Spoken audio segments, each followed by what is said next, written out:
What up, everybody? If y'all hear from my last video yesterday, I told y'all I was gonna give y'all the rundown on what happened when I went to the office, man. They called me in the middle of the day at 2:30 while I'm running my route to say come in the office for 3. You know, and like I said in the video, I posted it in the comments if you didn't see it. When they call you in that time of day, it's only for 2 reasons. It's either they're here to write you up or they're gonna fire you. So let me give y'all a little background first before we get to that point of actually how we get to that point. Okay, so as y'all know, a lot of companies are doing a lot of restructuring and downsizing and stuff like that, right? So I started noticing since the pandemic, you know, a lot of stuff is like they've been asking you to do way more with way less. You know, I know a lot of y'all may be feeling that crunch too. So let me know, you know, what industry y'all work in. I work in sales. Like I said, I was at this company for 17 years. You know, I did a lot for them, you know, and I missed a lot, you know, I missed a lot of my kids growing up. Yeah, so I missed a lot at this company, you know, my kids growing up and stuff like that. So, man, I worked every holiday, every weekend for like, of my 17 years, I worked at least a good 11 to 12 of them, working every weekend, every holiday. You know, just about it. Let's how the weekend or something fell. You know, if it fell on my off day or something like that, then, you know, by the grace of God, I was off. So now I have just been noticing this year, like a lot of crazy stuff been going on, you know, and I was telling a lot of my partners, I was telling my wife, like man, you know, I know something is happening, you know, and if you don't know, you know, we down here in New Orleans, and you know the Super Bowl is coming within the next month or 2. So we've been having like a lot of company from out of town who's been coming down here. So a lot of people, and if you haven't been in New Orleans, you know, it's a different culture down here. It's not like you know, any other city. You know, it's very unique. It's different, you know, for like, you know, to say we're a big city, we're a small city with a big city attitude, you know, if you get my drift. So a lot of people are coming down and, you know, thinking that we supposed to run like we're in Vegas or something like that in New Orleans, and they're not understanding the dynamic between the 2 companies, you know, with Pepsi and Coke or whatever, you know. So in the South, you know, even though I work for Pepsi, but you know, it's just the dynamic. It is what it is. But Coke is number 1, you know, Pepsi is number 2 in the South. But if you go up north and you go on the East Coast and stuff like that, you know, they grew up with Pepsi. So it just depends on where you at in the world, basically, you know. So who's gonna be the number 1 beverage? So anyway, so I've been here and I just started seeing, like, over the last year. I'm lying. Since the pandemic, like, we took a hit for as our sales. Like, we took a drastic hit. You know, a lot of the borders was closed. For as us getting like goods over, and we couldn't get a lot of the material in and stuff like that. So, long story short, what that means is we can't sell for the prices that we were selling for, right?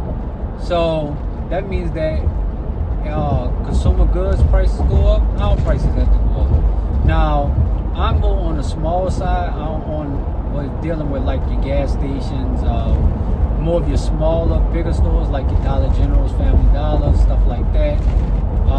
Walmarts and stuff like that, they kind of adjusted, you know, with introducing Spark and stuff like that to kind of offset costs.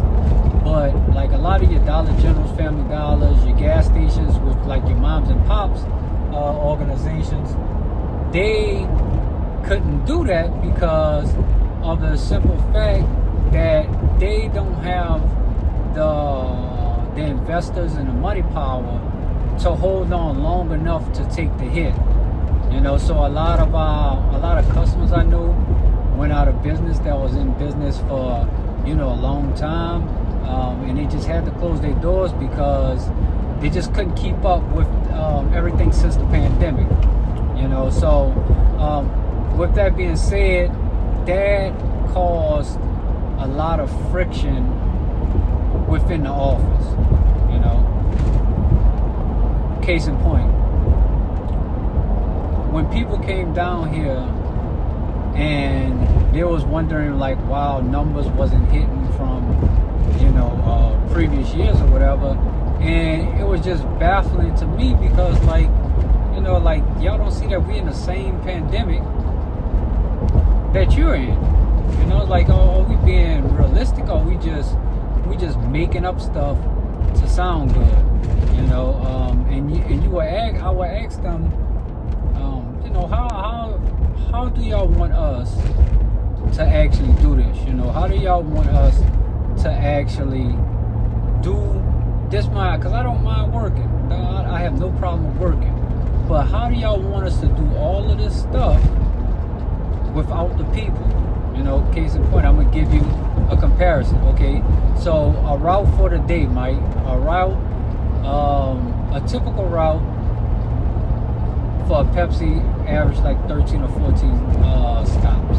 You know, Coke running 9 stops a day. So with the manpower for as having somebody to come merchandise the store, so it's 2 people to our 1. We was getting a lot of new drivers. We was getting a lot of new people. Everybody from our delivery department were pretty much new. From far as the delivery supervisor, for as a lot of the drivers, I think the longest tenured driver was maybe 7 years. 7 years or so, far as the new regime that came on. Now they held on to one of the guys who've been here kind of since I've been around, but he's not really necessarily a driver. He just kind of helps people out and stuff like that. You know, where he lends a hand when we could lend a hand in. So fast forward, now we're going into this new year, for as every week there's somebody different coming down for Super Bowl. You know, they're coming down, they're checking stores. Now, here's the funny part that I found funny. You know, you would ask for help continuously and repeatedly, and for some odd reason, they can never get help until the people from out of town and the Super Bowl and the big bosses was to come in town. Then all of a sudden, mysteriously, they found help from everywhere. From Baton Rouge, they found help from Lafayette, they found help from Livingston. I'm like, and like to give you a range, like that's like hours, like an hour away, hour 15 minutes away from where we at. So it was just baffling to me, like, you know, when a lot of the salesmen was in dire need to actual get, you know, stores filled and stuff like that, because, you know, when you take pride in your job and you want to do actually do the right thing, you know, you don't get to a company be that long by, you know, not doing the job well, you know. So it had just been sitting in my spirit with me, as like a lot of stuff had been happening within recent, like maybe about 2 weeks ago. My mom, brother, which is my uncle, he passed, and you know, that kind of rocked the family a little bit, you know. And then my grandma had some health upstairs and stuff like that. You know, my wife, you know, she have her own stuff to go on with. Like, we had a call that we shouldn't have brought, and we brought it, you know, because we was in a tight crunch. And it was a BMW, and man, when I tell you, we had trouble with that call maybe about, I don't want to lie, but maybe about 4 to 5 months after we got it. And it was just like, you know, thing after thing. But now here's the thing, I could say, even when that car was, you know, quote unquote broke, it lasted for a whole nother year for as what it wasn't supposed to. So I can say I am grateful for that. But that just caused like a money strain. So, you know, we had to go out, we had to get rid of that car, go out, get another car. We had to, you know, we got 4 kids, you know, our oldest daughter's in college, you know, we got 2 kids in high school. And then we got my 10-year-old, which is, 4th, 5th grade, one of the 2. So, you know, we got a handful, you know, so, trying to figure all that out in the midst of working your job, you know, it was difficult to say the least. But I was still out there. I was still working, you know. I was helping people. I was doing everything I was supposed to do, and you know, it just wasn't enough, you know. And I'm not gonna blame and, you know, be towards me or anything like that, because that's not what you're supposed to do. As a man, you know, you gotta put it on your back. You know, it didn't happen, and, you know, it's time to move on. So, what actually happened was, so I'm on my route, and, you know, I get the call within the middle of the day. Like I said, it's like 2:15 going to 2:30, and they're like, come to the office at 3. I'm like, you know, I've been around long enough. You know, when you hear something like that, you know, like, okay, yeah, something about to happen. So I pull up to the office. I'll put something up here so you can see. I pull up to the office, and, you know, and I'm starting to notice, right? I'm starting to notice that, you know, when something like that going on, if they write you up or anything like that, like, they have to have witnesses there. So I see the other supervisor pull up, then I see another supervisor from a whole nother department pull up. So, and then I'm noticing everything else is empty, you know. So I'm like damn, like after all these years, like, this what it comes down to me, to an empty parking lot with some guys who haven't even been, you know. There's no shade against them, because those guys, like, they was actually the guys who actually, you know, had to do the deed was not the guys, you know, from what I know. Let me say that, from what I know. I don't know, you know, what people do when you're not around. I would hope they don't. They don't seem like them type of people. But I can't say yeah, Nick. But I can say this: I know that when that type of stuff happening, that comes from higher ground. Now, the reason why is because the route that I had was, you know, considered a Super Bowl route. I'm right there by the airport and stuff like that. So they feel that a lot of visitors gonna come in, and, you know, and it's gonna be real active. So with that being said, they was coming on my route like every week. So they found, you know, they had something way in March, right? So they wrote me up for the thing in March, and then said, you know, this is, you know, when we come back. But here's the thing: every time they came back, they was coming back like every 3 weeks. You know, after all these stores that I had and everything, they said we was going to do a reroute. They never even set the stores up to where I could win. They gave me more stores when I was already over leveraged with the stores that I had. So you would think like damn, like, okay, he's already staying out there to 8, 9 o'clock. You know, everybody else getting off 3 or 4 o'clock. I'm out there at 8 or 9. You know, me and this other guy who they got rid of as well. You know, he had 30 years. So we the only ones out there. So what's happening? And they talking about payroll, talking about hours, stuff like that. So, and I just started noticing that shift within that. So when they called me in, it was like, okay, you know, let's come to the back, whoop de whoop, and you know they give you that you know, man, you know, it wasn't me, it wasn't my decision, all that, blah blah blah. You know, like I said, no hate against them, because like, you know, these are actually decent dudes. But you know, they got to do the corporate dance. You know what I'm saying? They got to do the corporate dance, the corporate shuffle. So, with that being said, I just knew, like, you know, you go to sounding like them, and you know all your words, you know, is you know, sounding exactly like, you know, out of a Zoom call meeting. You know, then you know that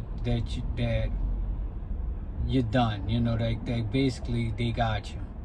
You know, so long story short, they called me in. You know, they lined up and they're like, yeah, you know, after all these years, you know, we didn't want to do it, but you know, we have to, you know, we have to move forward with termination. You know, and I just kind of sat there, and I didn't actually, ironically, it was like, you know, people who know me, like, know that I've been running businesses since you know, not since I've been here, but like at least the last 8 years. And they know, like, you know, I got stuff outside of Pepsi. So it wasn't like I was super scared. It was new, because like this is all I knew for the last 17 years. But I felt like a calm and an ease as it happened. So, you know, it worked out, and they was asking me, you know, do you have, you know, anything to say or anything about it? And I was, you know, I said a few words. At first I said no, but then I did tell them a few words. But mine was not like, because they said, you know, you could do an appeal and stuff like that. And I was like, nah, bro. Like, you know, once I'm out, I'm out. Like, I'm not coming back, you know, to a job, you know, that'll roll out the people who've been here, who y'all made retire, you know, like that. So, long story short, I just told them, like, nah, you know, I wished them well. They wished me well. We dapped it up.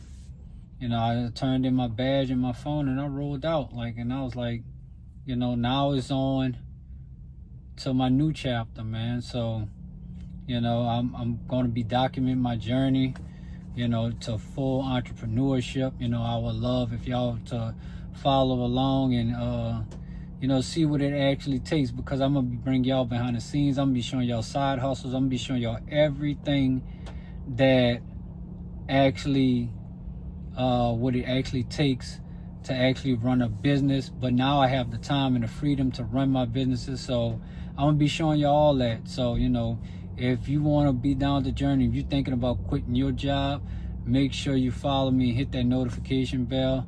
I'm out. Let's eat.